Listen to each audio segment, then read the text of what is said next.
health service really ignored people who didn't have a cancer. Dr. Mayoni blends years of surgical precision with a radically holistic and inclusive view of wellness, tackling everything from gut health and burnout to hormones, sexual well-being, and systematic imbalances. You're absolutely right, Leah. I ended up leaving the NHS for lots of... I knew there was a better way to do medicine. What can you tell us about hormones and gut health and the connection? A very processed burger. They tell our brain that we are actually under attack. And the menopause is not a disease. The perimenopause is not a disease. However, it is a time of hormonal change, and it is a time when your hormones are either thrown off a cliff or are just slowly slithering off that cliff. Periods are your best barometer of function. It is not normal for it to be heavy, irregular and painful. This blows my mind. Hi there, I'm Leah and welcome to the House of Hormones podcast. Dr. Mayoni, I am so excited to have you here today. Thank you so much for coming on the House of Hormones podcast. Thank you, Leah. Honestly, it's such an honour to be asked. And thank you for reaching out to me. Tell us a little bit about yourself. So for our listeners, obviously I know what you do and I know lots about you and your inspiring work. But for our listeners, tell us a little bit about yourself and what you do. Okay, well, I think it's often easier to start at the beginning because it just explains why I've come to where I've got to. Because I started out life as a colorectal and pelvic floor surgeon, and I did all my training. I did research towards looking at fecal incontinence, and it was really there that I discovered this group of women who had been suffering basically for a really long time with debilitating and stigmatized disease, and things that they couldn't talk to anyone about. And it really made me think, certainly as a young female surgeon. Obviously, I thought it could never happen to me and it was never going to be my problem. But it did also make me realise that the health service really ignored people who didn't have a cancer or a treatable condition. And sadly, things that kind of kill you or that can be operated on are the things that get the most attention. And certainly in my research work, I realised, and I'll never forget one of my patients telling me that she wished she'd had cancer because she knew it would actually either kill her or it could be treated. But more importantly, she could talk to her family about it. But her debilitating diagnosis of fecal incontinence and changes in her bowel pattern were so debilitating, but she just felt so embarrassed she couldn't talk to anyone about. And that, like I say, to me as a young female surgeon, I kind of went, wow, this is really significant. And so I carried on, finished my training, but I have always had a kind of functional lens, i.e. I've always looked at the things that maybe don't get as much attention within the kind of common kind of press, as it were, and certainly within the NHS guidelines.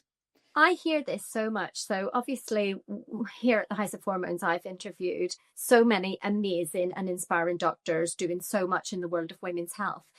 And this story, your story, is a story I hear over and over again, where doctors, they weren't trained in the women's health kind of sector or the training on perimenopause, menopause and hormone related things wasn't there, and they kind of have fallen into it. Dr. Kelly Casperson talks in her episode about how it was a patient that made her and trying to help a particular patient. Again, you've just talked about your own interaction with a patient and how that changed. And then it seems doctors like yourself then have to go on and through your own interest and have to try and dig out and do the research yourself and study different elements of women's health. Absolutely. And I think, I've been on my own personal journey, but one of the key things that keeps me motivated is that I'm surrounded by incredible women. Many of them are my patients who inspire me to be better.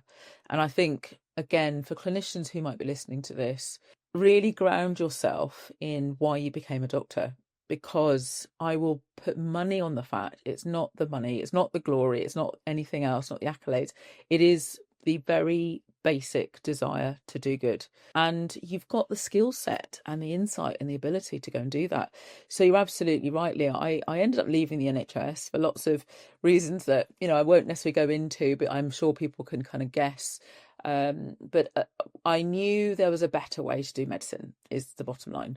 And I left. I had my wilderness years. I had my children, didn't know what to do. I then ended up doing aesthetics, which always sort of sounds a bit like, oh, really? But what I found was a similar situation where women were coming to me. Sure, they were talking to me about their face, their skin, their frown lines, their concerns about aging.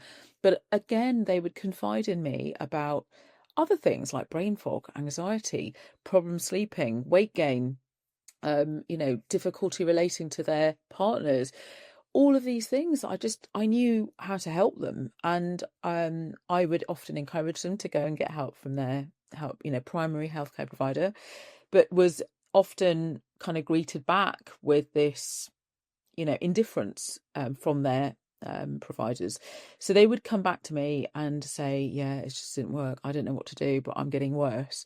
And so I completed my training in body identical, bioidentical hormone replacement therapy. I've gone on and done my functional medicine training. I'm constantly learning, and I always really feel sorry for my husband because more often than not, he's got to say things twice because I've got to take the podcast or earbud out of my ear to listen. Because for me, that educational kind of passion is ongoing. Anyone who speaks to me for any length of time knows that, I've always got a project on the go, usually around education, usually a workshop, because I don't believe that knowledge is mine to hold on to. It is to share, because I think at a really serious level, Leah, what I'm discovering and really kind of coming back to that initial interaction I had with that lovely patient, which is we have been served, and I'm saying we as a woman now, Yeah. For centuries. And when people kind of go, oh, surely, it's so boring, or I can't believe we're hearing about menopause again, or, women's health, I'm like, this is only the beginning. You Yeah. better sit down and get ready for the ride, because there is so much we have not uncovered and we have not unpacked. And I'm sorry if it's boring you, but you're either a woman, you either know a woman, or your life is influenced by one. So you've got a duty to be interested, full stop. So yeah, that's kind of where I sit. There's so much I need to ask you about what you just said. That was so interesting to listen to. Firstly, I want to ask, do you think so where you've had to educate yourself, and unfortunately we are still having to say this to women, so of course you're a doctor, but we're still having to say to women, advocate for yourself, educate yourself. And that's the whole point of the House of Hormones and the House of Hormones podcast. We're trying to really normalize the conversation and give it to women, and give women the education in a really simple, easy to understand way. And it's so incredible that there are doctors like you out there who are really raising their voices and sharing the information that they have learned. But women are still, and doctors are still, having to go out and do that and educate themselves. It's not normal, it's not normally served, and doctors don't have to learn all of this. Is that changing? Oh, so loaded, isn't it, Leah? Because I think, sadly, and speaking, this is from, when I set up my clinic with the skin fit, mind fit, body fit kind of aspect to it, I hoped it would be a short-term fix. I hoped that I would only help women for the short term in order to help them get better access and free access through the NHS. And the sad reality is I'm busier now more than ever before, because Wow. it is getting worse. And I think, listen, I've got incredible friends and colleagues, and my family still work in the NHS, so I'm not here to bash anyone or to beat anyone down. But what I do hear from their side is definitely burnout, definitely this sense of like constantly battling and weariness. Education, forget it, because you've got to take annual leave most of the time to go and train. And certainly if you're training outside of the system, good luck. I think it is so important that healthcare providers are given not just standard of care, and I think that's such a great phrase. It's a really American phrase I've taken from my colleagues in the US, which is standard of care. It is, isn't it? Standard of care. But women are not standards. We're not cookie cutters. We are totally different. And this is, again, we will talk about men later, I'm sure, but like, women hold it all together. If we do not care for the women in our society, we are heading for a massive disaster. My worry is that we are already on that path. My true belief is we can change that path, but we need to take action now, and education for not just for our patients and the general public, but certainly for our healthcare providers is critical to that. It has to be. It really does. And we can't just do the same thing for everyone. We can't follow policy all the time. We can't follow things that are target driven and not human person driven. That's crazy that you've said it's getting worse. It's crazy, isn't it, that we're in that situation in 2025. I hear quite a lot from the older generation, and I've heard this numerous times, so I'd really love your take on this. It wasn't like that in our day. I didn't have menopause symptoms. Oh, we didn't have that in our day. Almost like either perimenopause and menopause symptoms are worsening, maybe, or women dismissed themselves and their symptoms so much then, or it was so taboo back then that they're still worried about talking about it. Have you come into conversations like that? Absolutely, Leah, and I think you've touched on all of the reasons why really there. I think just to sort of take a big step back from all of this and you kind of go, why? I think sadly, number one, the conversations I was having at the Royal London Hospital in a fecal incontinence clinic happen in other places with different kind of headers, but the same content is being kind of discussed. And I think if you take a big step back, and I totally agree with you, why are we still having these conversations? I think societally, women's health has not progressed. The fact it's called reproductive health still, we are more than just reproductive kind of structures. Do you know what I mean? We've got so much more going on in our lives. And I think the fact that that's only recently changed, the fact that women have only been included in clinical trials since 1993.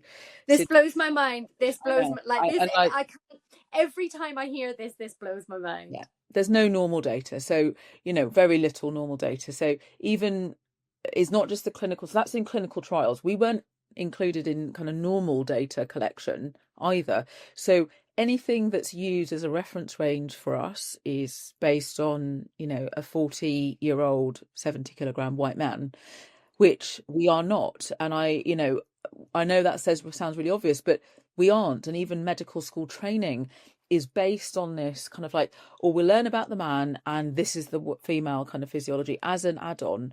And again, I'm saying that with all the love and compassion, because actually that is what has been safe. It's what's been deemed to be okay.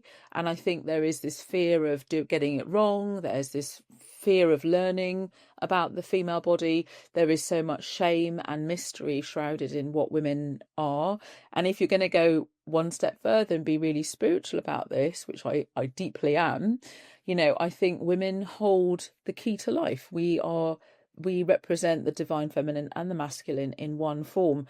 So therefore we can be being and creating creatures as well as doing.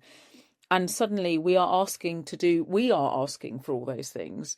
So going back to your very original question, our mother's generation and our grandmother's generation were told something totally different. They accepted something totally different. But thank goodness they knew we could do so much more, and we do stand on their shoulders, but there is still so much more to do and accept and understand. I think leading on from that, you've also, pointed out we are living longer, but we're not living in health longer. We're one of the few mammal species that actually lives beyond our reproductive function. So, i.e., we do more than nature kind of designed us to do. So, oh my God, what are we going to do with that bit of our life?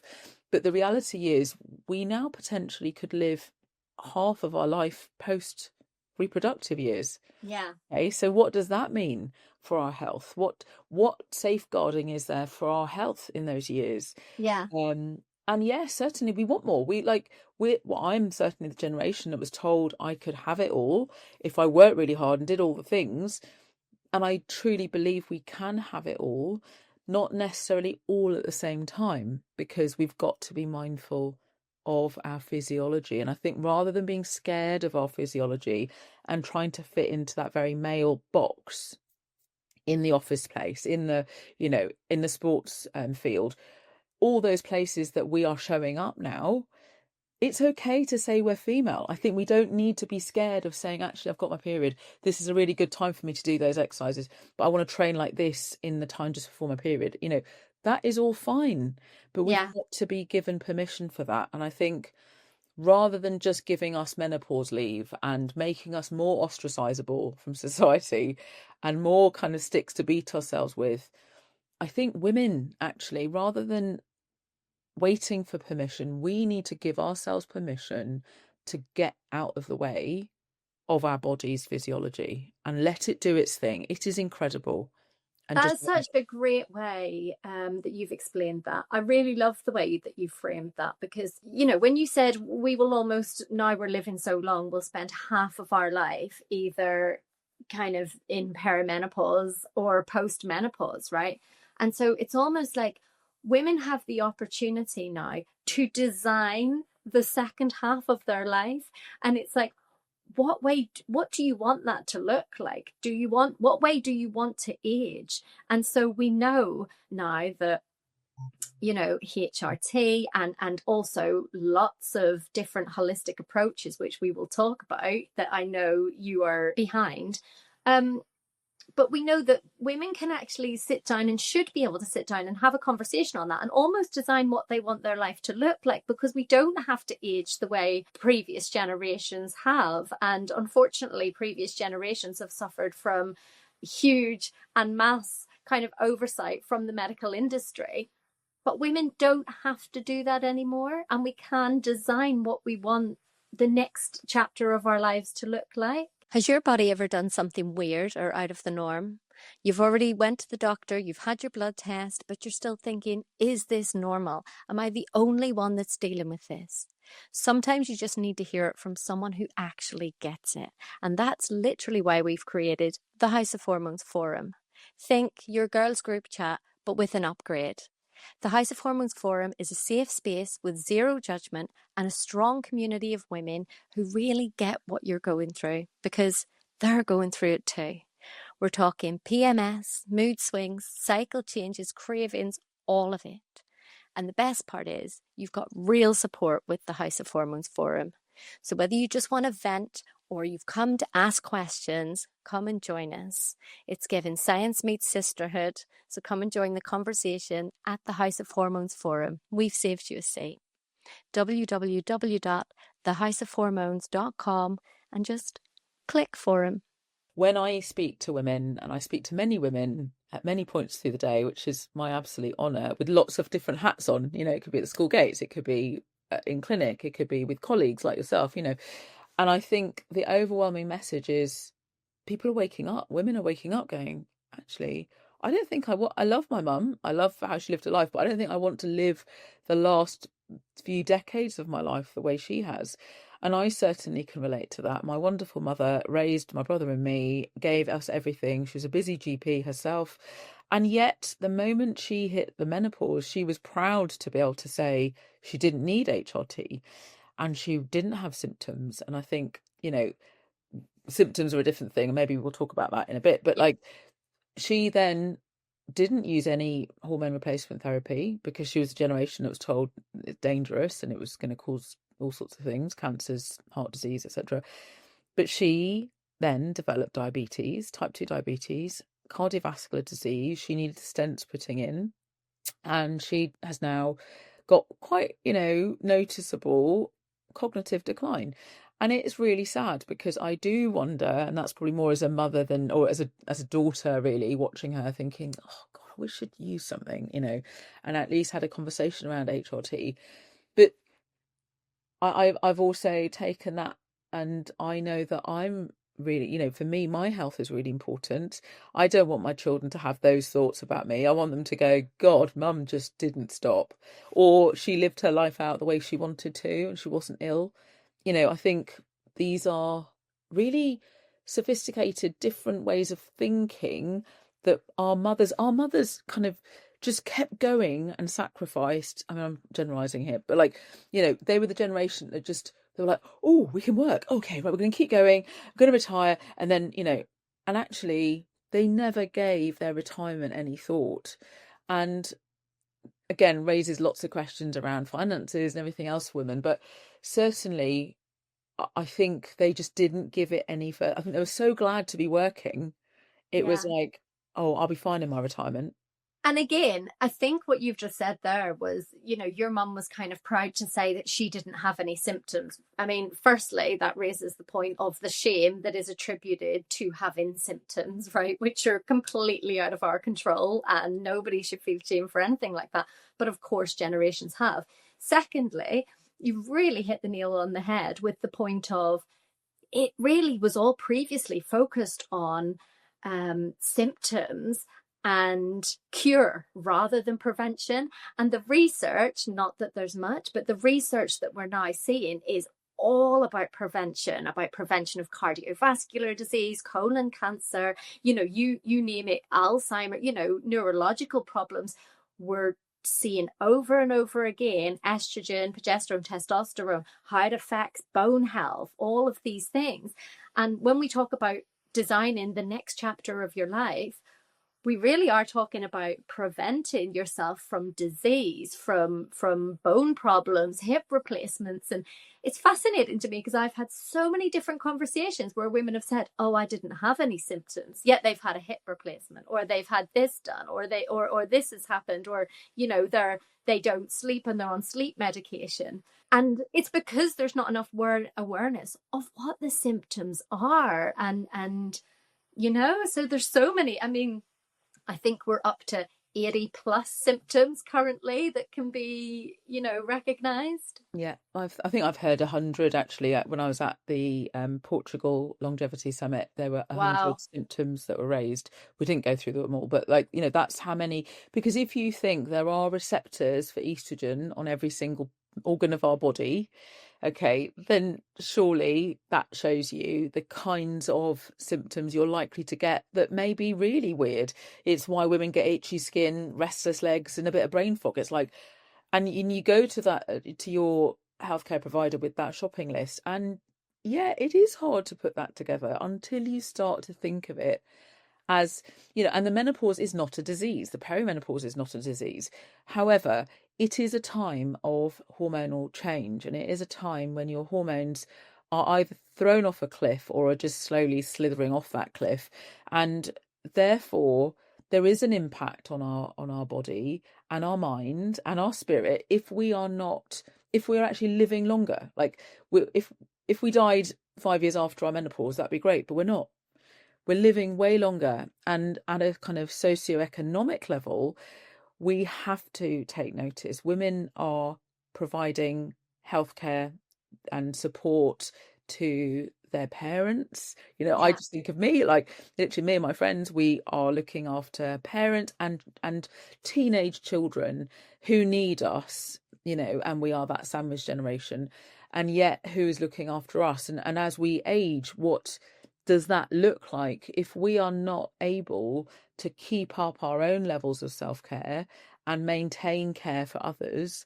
That's a really important gap and hole that we're going to be leaving. I mean, I'd like to think we do more than that, and people might miss us in more ways than that. But if the kind of diseases of old age, like you say, like fractures and strokes, etc., they aren't the kind of things, when you say this to people, they think of a little old person sitting in a care home, and that person in a care home was one of us. They were this age at some point, and they were never given probably that opportunity to look after their future health and safeguard that health. Yeah. So I'm encouraging women at this point. You've got this incredible window of opportunity, the perimenopause and the menopause. Don't think it's kind of all over after that. You've got this incredible opportunity to not only look after your cellular health, but to maintain your independence. It's things like, the kinds of exercises I do with my wonderful personal trainer are things like squatting on one leg or trying to bend down, things like, Yeah. how do you Wow. put your knickers on with one Yeah. leg? You've got to be able to go off Listen, balance, right? I've seen this firsthand. I've been there. I've watched somebody lose mobility throughout a course of time. What can we say that's not going to scare women to, oh, I don't want to think about that. That's got nothing to do with me. That's something for older women. How do we educate them on the earlier you start advocating for yourself and prioritizing yourself and looking after yourself, the better the next chapter of your life is going to be.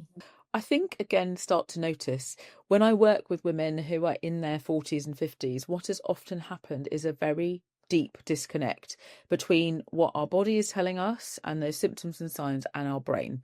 And obviously, these are intelligent, we're like switched on people. We don't want to be ill. So the moment you start to join the dots with people, they go, oh, okay.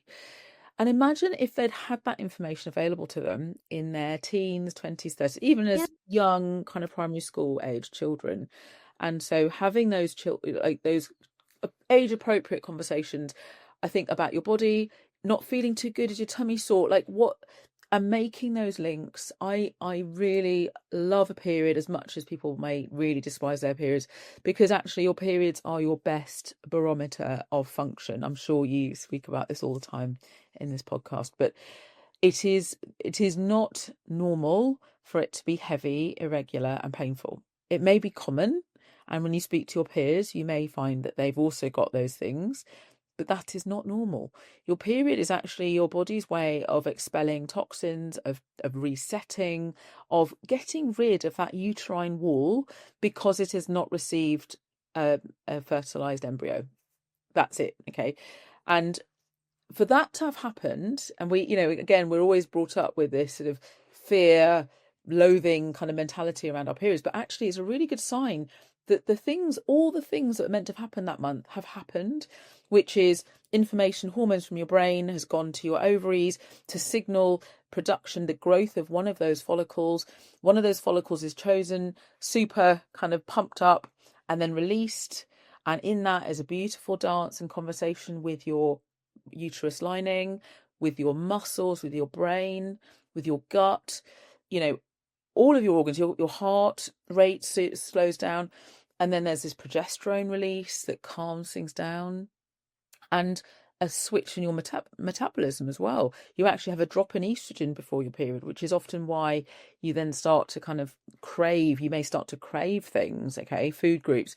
I wish I knew that sooner. I really wish I knew that sooner, because I definitely suffer from that. And I'll dig myself out about it. So all month I'll be able to be really healthy and really controlled of what I'm eating. And then the week, maybe is it the week before? And honestly, it just all goes out the window. And there is no way I can control anything.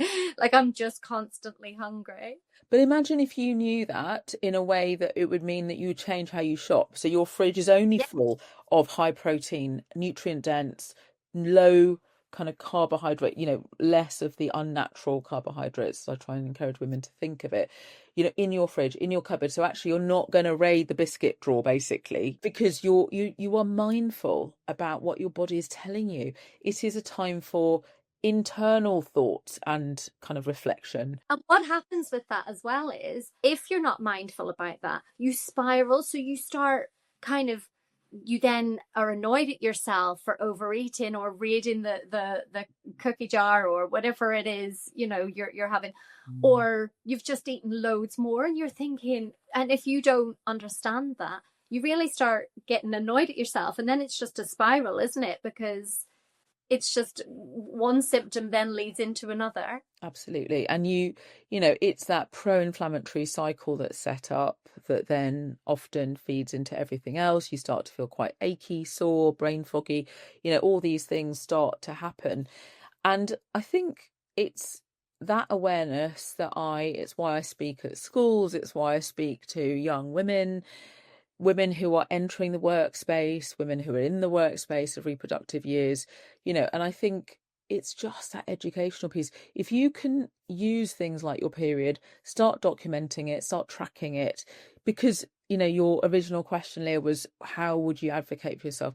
Because once you've got a body of evidence, and I'm sorry that you have to do this, ladies, but if you've got data about yourself, and if you are someone who uses a wearable, brilliant, start to look at your sleep data, for example, start to look at HRV, look how quickly you return to baseline from a workout, for example, start to notice these things. When things change, which they inevitably will, life is, life, and it's for living, you can then start to notice patterns. How did you respond to that stressor? How did you respond to that extra workload?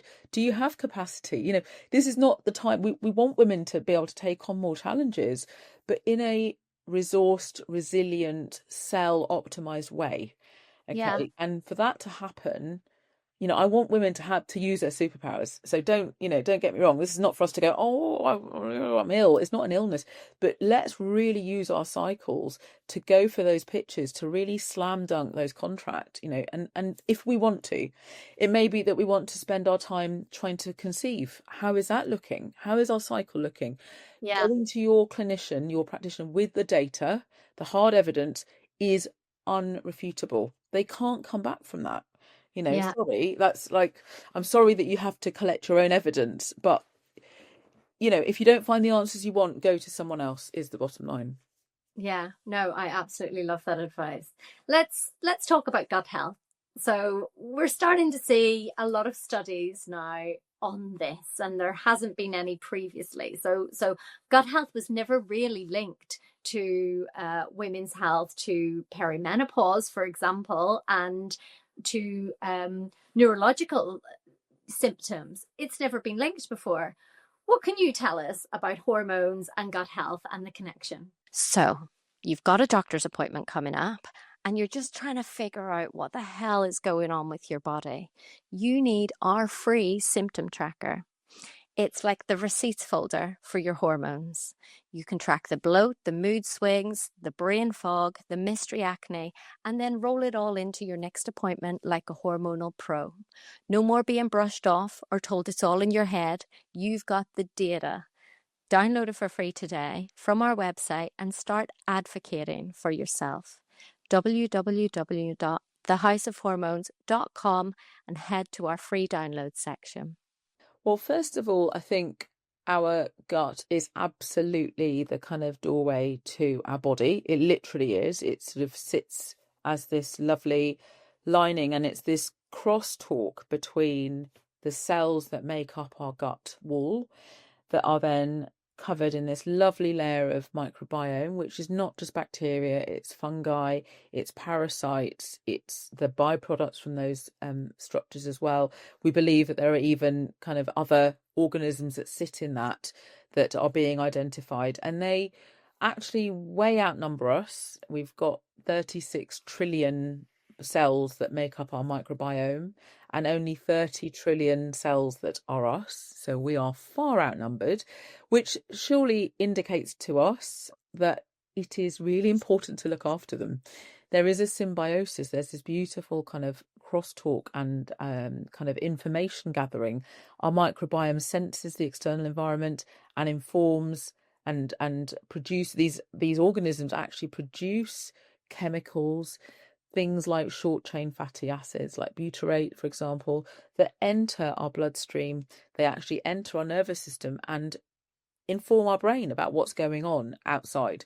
So it is, I always say it's this cross communication and environmental interaction. And then of course that's before we put food in, so it could be that we're then putting food into our body, that our microbiome's going, oh, what's that? That's interesting. Going to break this down. And actually, equally, if that is the information that you get from, say, ultra processed food, a very processed burger, for example, that is essentially perceived as a toxin. It will be fed back to our brain as a form of threat. Inflammatory markers are mediated, are released into our body. They're circulating. They tell our brain that we are actually under attack. And potentially, and with some particular ultra processed foods, there are even pathways that are activated which are very much dopamine related. So these are like real hits of release adrenaline and make us feel hyper high. And unfortunately, things like sugar, things that you find in your burgers, etc., frozen foods, things that I always say to people, if you look at the food ingredients on the back and you can't identify the first 3 or 4 things in there, then Don't put it back. Okay, yeah. So I'm sitting here thinking, and you keep saying burger, and I'm like, don't say chocolate, Sorry. don't say chocolate, don't. No, I don't care if you say burgers. I wouldn't eat a burger, but Okay. don't say Yeah. chocolate. Don't say I chocolate. think, cocoa, I think it's the cacao which is really potent. The beautiful release of tryptophan is really powerful for our gut and our brain health. Okay, so there is nothing wrong with some wonderful dark chocolate which is high in cacao, and it's again a nutrient. It's got a real And positive. it's got magnesium, right? Of course, the magnesium too. And I think it's the chocolates that, again, when you look at the kind of back of the, start to get familiar with your ingredient list. Has it got loads of sugar, milk, dairy, and then it's got a percentage of cacao? And the order that things are placed on that list is an indication often of how much there is. So the first ingredient tends to be the highest kind of concentration. So just, again, inform yourself, start to look around, ask questions. I think we've kept our heads down as women for so long because we believe what we're told, and I'm definitely encouraging women to stop doing that. I never thought I would advocate for this sort of thing, but I'm bewildered by why we're still having the same conversations, and I'm kind of sick and tired of having to defend people in my profession who are not looking at women holistically. I don't understand it, because I've also gone off and done my own training and retrained and trained. There are no excuses anymore. So getting familiar with your own information, your own body, and what you're putting into your gut is critical here. Nutrition's huge, isn't it? Especially in perimenopause, we're hearing so much, even about protein, fiber. Like so many women, it's like you just said, there's so much frustration about how so many women still don't understand how important that is. Why is it so important? Yeah, because it's, number one, it's something we have to do every day.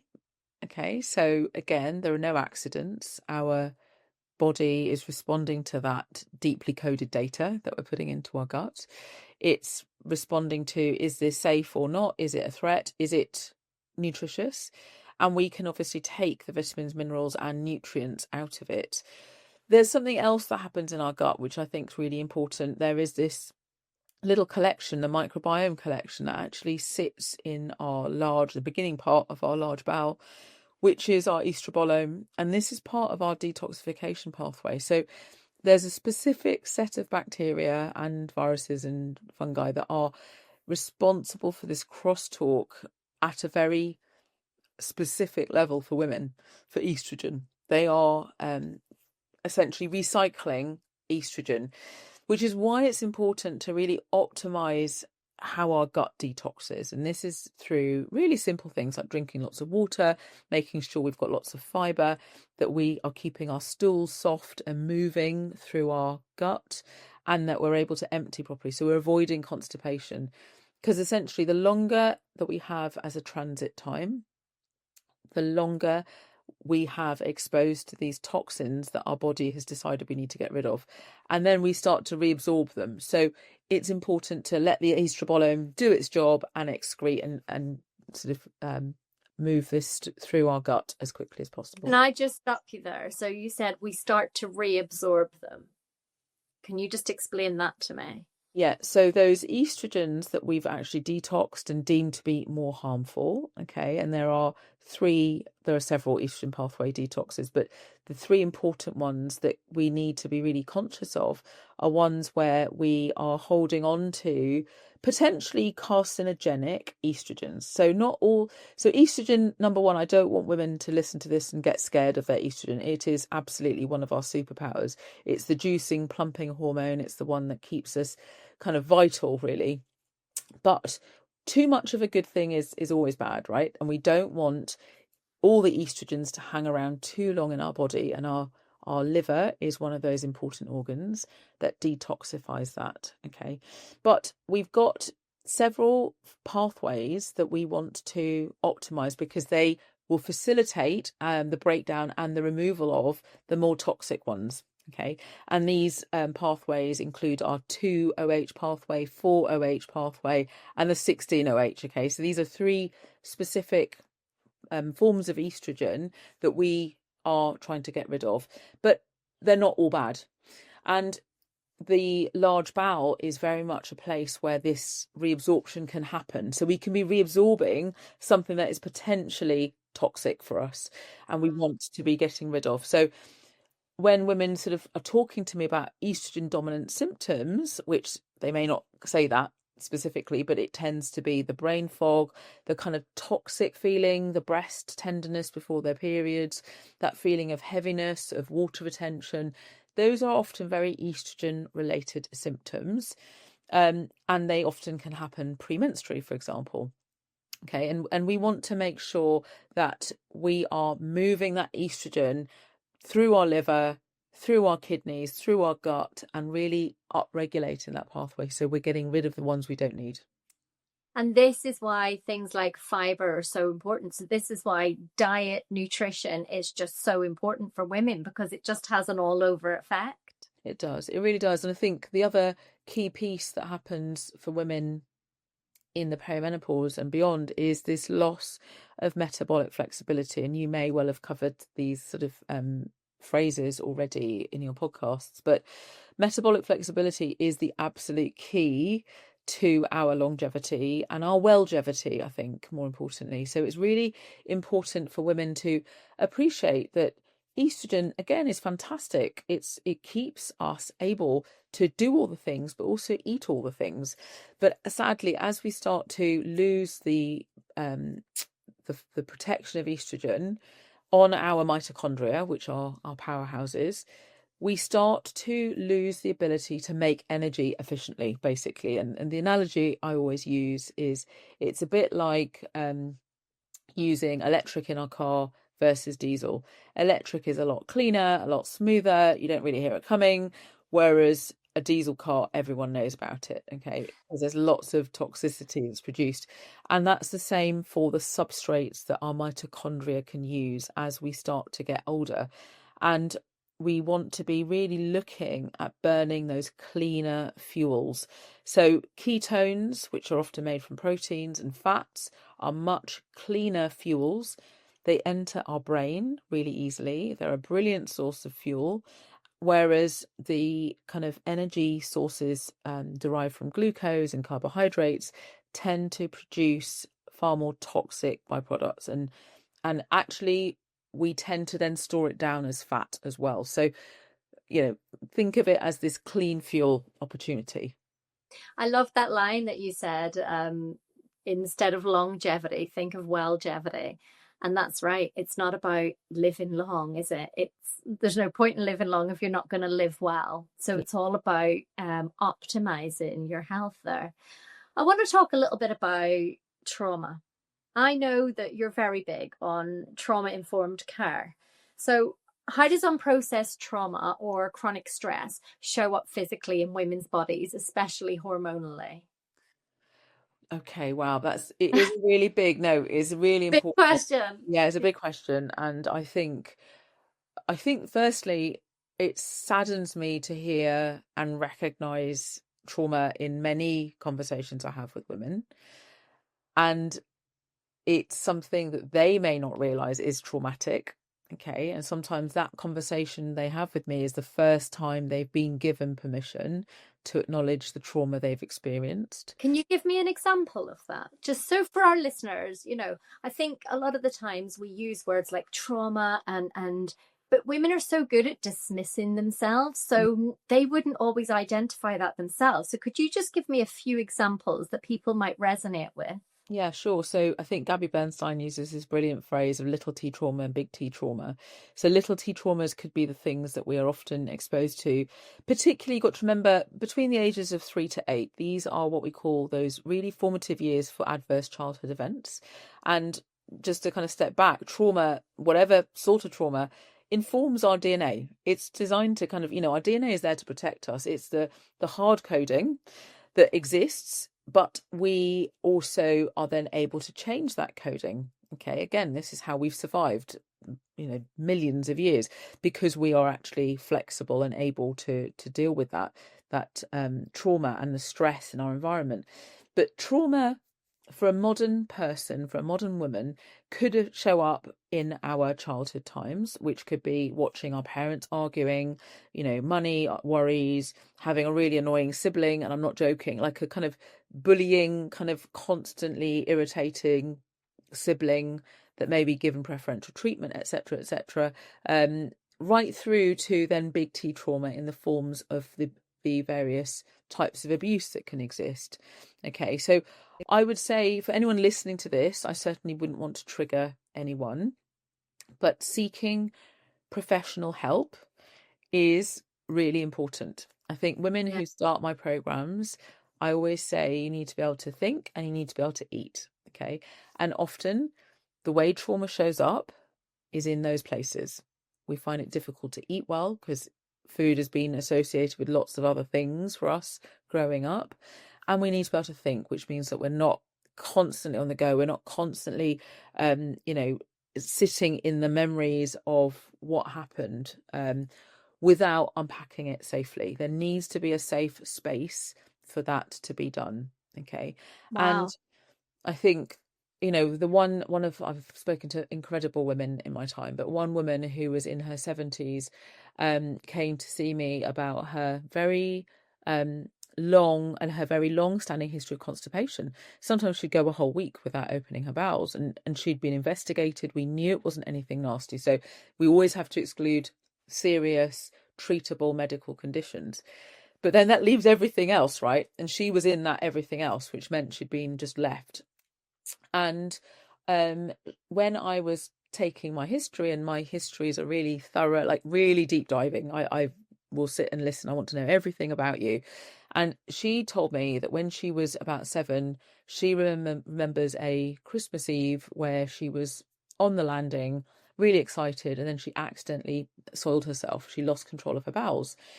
And her siblings were there, and they all cleared it all up, and they couldn't tell her parents because they were really strict, and she was scared that she'd get told off. And they actually hid all her clothes and got her cleaned up. And that traumatic moment lived with her for all of that time. And she told me, and she'd shared it, I think, with a close family member, but she'd never told anyone medical. And I never heard from her again. Okay, I followed up with her like a couple of months later, just checking in, and didn't hear from her. And then I actually dropped her another email, and she reflected back to me that actually she had never told anyone. But the moment she told me, she realised that that was what the connection was. And I'm not saying that that cured. I mean, she said her bowels definitely became more regular. They weren't weeks apart. But she realised how deeply ingrained that trauma had been on her bowel pattern. And that Wow. is very plausible. That is stuff that I hear and see regularly. Because There'll be so many people listening to this now, and okay, not everyone's going to have that exact story, of course, but everyone's going to have something similar in their childhood or even in their adulthood of something that's happened. And they probably all, thought back or thought of a particular person. When you mentioned like a sibling, they might have thought of a sibling, or, they might have thought about their parents fighting, like when you mentioned all those things. And so is your advice now to go, and even if it's because people bury things, don't they, and they think, oh, it's not big enough of a deal to go to therapy, or it's not big enough but the fact that you're saying that that can show up physically in so many ways and people would never link it, and obviously that particular story that you told us, that is kind of linked to that symptom, but it's not always the case, is it? So you might have trauma from your parents arguing or something when you were small, and that could show up in a symptom that's completely non-related to arguing, or absolutely, there's an evolving part of functional medicine that's called, it's abbreviated to PINES. So that stands for psycho, immuno, neuro, endocrinology. Okay, because it is a thing, because and that shows you it's the connection between the psychology of someone, their immune system, their hormonal system, and their brain. Okay, the way all those pathways connect are deeply linked to trauma. And like you say, trauma doesn't have to be necessarily this big event. It can be this insidious, series of events. It can be constantly going into school and being bullied, or having a teacher that picks on you. And it's really important for people to give it its due notice. It does not mean that you need to necessarily have years and years of deep therapy, but often it's just giving yourself permission to make those connections. And like I say, that woman, she just went, oh, it's fine now. Actually, I get it. Like, I get Yeah. why I don't go. And you forgive yourself. Your body is trying to protect you. And actually, for that, her gut is going, well, the last time we did this, you accidentally soiled yourself. And I know I'm sort of making it sound sort of childlike, but it is. There are many childlike parts that show up as adults, and they have evolved to keep you safe. And it's really important that we allow them to show up safely and manage them with compassion, I really. think that's just so interesting. I mean, I love all this stuff. You know, my background is psychology, so I'm just obsessed with this, and I could talk about this all day. But I think what you've said is the fact that we do minimize, and the word trauma feels like a big word, Mhm. doesn't it? So you feel like you have to have been through something really traumatic to use the word trauma, but we're talking about how small traumas throughout your life can and probably have impacted your physical well-being. And it's all about the mental and the physical well-being, and the mental well-being has never really been allowed to be as considered as the physical. Like, even in this 2025, the physical well-being, like you mentioned earlier, like disease is always, pushed, but you wouldn't really look into small traumas and how they've had an effect on you and how they might show up later in life. So it's so important for people to focus on that and think of that when they're thinking of all the different symptoms that they might be having. Have you been feeling like your hormones are running the show? Been there? Same. Our ebook is your no BS glow up guide to hormonal health. We're talking facts, expert advice, and real life hacks, all in one gorgeously written download. So whether you're dealing with PMS, perimenopause, or you're just tired of Googling what the hell is wrong with me, grab your copy now at www.thehouseofhormones.com, and we've tagged it below. We've got you back. Yeah. And I think, again, to your point, Leah, it's given its own label in medicine, psychiatry, but it's all connected. It's like we think of things in silos all the time in medicine. And sadly, that's certainly, reflected then in what's sort of seen in the general public as well. But I think giving yourself permission to join the dots, giving yourself permission to sit in the sense of kind of acceptance, when you go, wow, God, that actually, yeah, that was a really horrible time of my life. It will have altered your DNA slightly. It will have recoded things. We know from trauma work and looking at people, survivors, say from the Holocaust, their DNA has been irrevocably changed. Okay, that's Yeah. how serious that trauma was. It was so bad, it changed things enough to alter the gene expression of proteins to keep them alive. Okay, that's how much evolution happened in that terrible period of time. So, your body, I think, again, just accepting that your body did these things to try and keep you safe and with love and compassion is really critical to witnessing all those things. Doing it safely in a safe space with a trained specialist, I think, is powerful as well, and really important. But equally, sometimes it's, for me, what I do is often just show women the dots on their timeline in their functional matrix, where they start to realize that early adverse childhood events, maybe early use of antibiotics, maybe repeated visits to the hospital, maybe having been fed lots of, frozen food as a child, which many people, have, they all add up. Your body keeps score. It is rarely one significant thing. It is a series of things. We don't wake up ill. We don't wake up ill unless, heaven forbid, we end up in an accident or something terrible happens. It is a series of a chain of events, a series of health changes, those micro changes that stack up to give us our current health status. Wow. You just have such a way of putting things that it just really makes sense. and we talk about generational trauma and stuff. I think with women's health, and we've seen it with mental health, although that has come a little bit further, but often these things are put in the box of being a bit woo woo. Holistic health is always kind of categorized. Everything's so woke these days. And, it must be really frustrating for you because you're going from the science and you're seeing it and you're seeing women every day. So, it's great that we have doctors like yourself that are willing to really just keep speaking out and keep speaking out to push the ball forward so people kind of finally get the message. And we're not there yet with women's health, are we? But we're getting there a little bit more. You talk a lot about empowering patients to lead their own healing. What does that look like in practice, especially for women who are so used to being dismissed in traditional healthcare? Yeah, well, I think, certainly as a practitioner, having worked in that system, I always enjoyed listening to people's stories. I love stories because I think for me, looking after that person, one of my very old school kind of surgeons and mentors said to me, I can teach you how to operate, but the art form of surgery is knowing when to operate on the right person at the right time.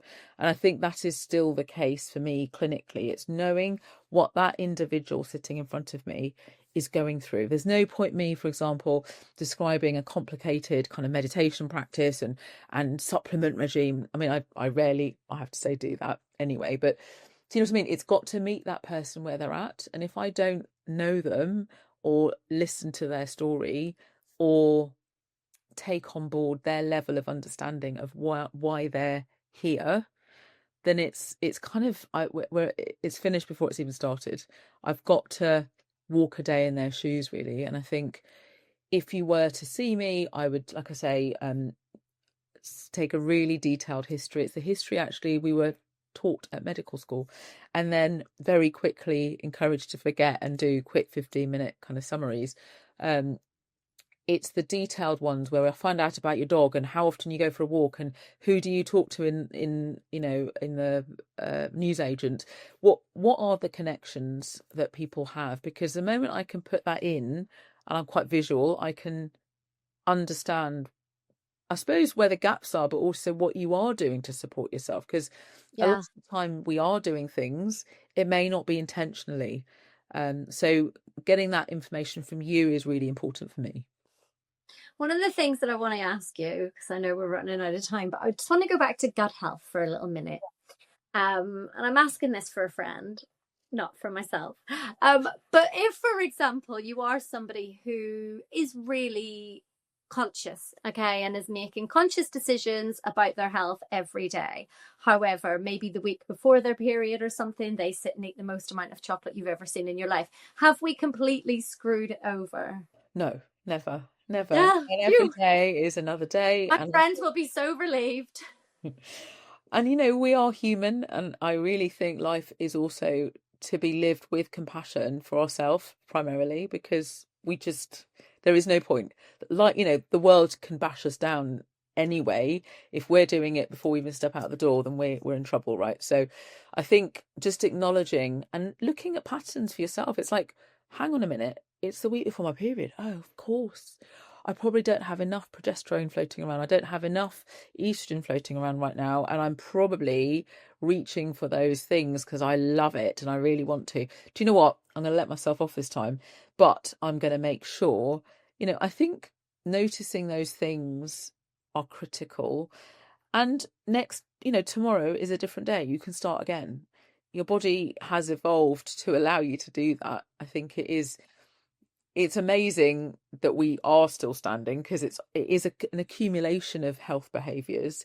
Yeah. And I think just to kind of maybe kind of go back to the point about your gut health, your gut, because it does so many things and it has so many interfaces with organs in your body, you can alter in a good way those conversations that you're having between your gut very quickly by Yeah. changing. So very literally the next meal could be a much more nutritionally replete meal Well, that was my next question. So my next question was like, what is the cycle of the gut, right? So if I had a really bad weekend and I thought, oh goodness, you know, we've been at a party or we've been on holiday and I've been eating X, Y, and Z, how long does it take for you to kind of, you know, if you're on back on track and eating healthy?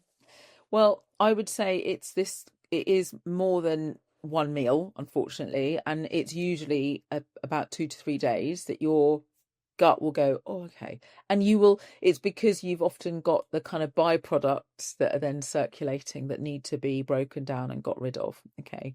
And certainly as we get older, that decline in our hormone profiles will make it take a bit longer, unfortunately. So, I think making sure that you are drinking lots of water, even if you're reaching for your healthier fruits and vegetables quite quickly, going for the protein, you will start to give your mitochondria the right information within that 24-hour period. Your mitochondria are really responsive to that. The toxic part of what you ate before will take longer, unfortunately. I think that information is so important because I think, you know, as women, like we've discussed, whether it's the week before your period or whether it's any time throughout your cycle, or maybe you're not having a cycle anymore, fine. But as women, we do beat ourselves up. So we might have a bad weekend, or we might just have a chocolate binge or wine or whatever it is. And then we do beat ourselves up about it. But knowing that you can really get back on track and it can almost have an immediate impact, and you will start to see the benefits of that.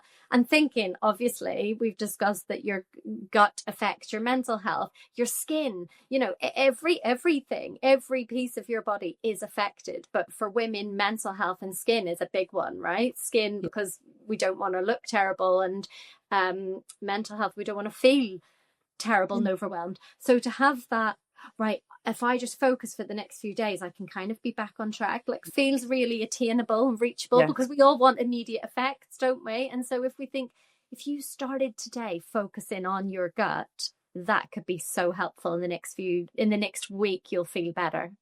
Yeah, the next right time is now, isn't it? Without kind of wanting to throw cliches around. I think we are so good at hanging out in the space like of a few minutes ago, a few days ago, mentally. And again, particularly as women, we carry a lot of guilt anyway. You can make the best choice now. You can make that choice. And I think, again, sort of stepping back and looking at my patients, particularly, what they start to do is change their choices. So, we've just said, oh, what if you end up going out on the weekend and getting really, whatever, and bent out of shape and eating really badly? And a lot of my patients now actually start to go, do you know what? I just don't want to, you change the people that you hang out with, because your health is actually, I'm sure people know this, that the average of the 5 people, I mean, actually most things are the average of the 5 people you hang out with. So look at those 5 people. Who are you hanging out with? Are you intentionally going out with people that maybe behave the way you did when you were 30, 40, and that is not you anymore? It is okay to start saying no to these things. It may lead way to bigger, deeper conversations that are important to have with yourself, and being honest about what you find fun and enjoyable anymore. You know, Yeah. it opens up the next sort of level conversations with people, and our relationships and boundaries are things that actually, I would say, as we talked about the second half of our life, they change. We make very different. We're not suddenly making friends all over the place, and we're actually trying to hang out with the people we really want to hang out with now. Who are those people? What are they doing? And what can you do to let them know about how you want to behave on a weekend? That's so interesting. We could talk about that for so much longer, because I do feel like I see so many shifts with so many friends and myself in terms of how you want to spend your time, who you want to spend your time with. And there's a lot of, for women, obviously, community plays such a big part in our health, and that's really underestimated. And actually, that's one of the whole points of the House of Hormones is to create this amazing community of education for women. But yeah, it's there's a lot of shame attached to that, or not a shame, but like as Stigma. an emotional romantic thing, you feel like you need to keep, the same friends, and you feel like you can't change and evolve and things like that. Yeah, absolutely. I think we start to reflect on, hang on a minute, they were the friends I used to go out with and drink heavily with, or we would always get a takeaway afterwards, or, we would go out for drinks after work. I have to say, alcohol is a big part of many women's lives from when they were in their 40s, 30s, and 40s that is still tripping them up now. I would argue that the generations that are coming through now are much happier stepping away from drinking alcohol and Yeah. making their social life purely alcohol based. So it's They do, interesting. this generation coming up, they don't want to do bottomless brunches. They want to go to reformer Pilates together, Yeah, it's right? it's interesting, right? And it'll be really interesting to see what happens and how that plays through in terms of their health, because I would also say those very women are coming to me with really disrupted periods and signs of endocrine disruption from, say, using the pill, skin changes, so and possibly earlier perimenopause. And again, fertility conversations are very relevant in these women. So what else it needs to happen in our environment beyond just stepping away from alcohol? And I would say it is our environment. We probably won't get a chance to talk about toxicity, but there is so much. And again, it's a rabbit hole. I'm glad we didn't start with it, because we'd probably still be burrowing around in there, because it is one of those scary minefields that I have to kind of come up from every now and then go back in and go, oh my God, right, I must, because it's easy to get panicked, but we do need to be really conscious about our food, where it's coming from, what it's sprayed in, what we're putting into our bodies, that information. What is the information that our body is receiving from the data we're putting into it? But Dr. Mayoni, that is a rabbit hole, and it's a rabbit hole that I've gone down, and I'm kind of obsessed with this at the minute, Okay, good. and obsessed with like apps that tell us scores of what chemicals are used in certain products, because you don't think about your shower gels, your shampoos, your all of this. Like, it's insane. You One last thing I want to ask you, because you mentioned early perimenopause, and you mentioned that when we were talking about alcohol, do you think there's a link between our generation that maybe drank a lot more alcohol and early perimenopause, or did you mean just toxins in general? Yeah, toxins in general. I think, we are perimenopausing on average and going through puberty 5 years earlier than our earlier generation. So that's significant. That's a significant shift in hormone release and hormone cycles. Why is that happening? What is our body trying to tell us? And what information is it receiving from our environment to make that need to happen, is how I see it. It's like, and women, the rate of breast cancer diagnosis in young women has gone up. I don't want to end this on a downer, but like, there are so many signs that toxicity is a really important thing to start to unpack in your own life. So I would say, rather than going down rabbit holes for your listeners about all the things you could be exposed to, start with the really simple stuff in your immediate environment. What are you putting on your skin?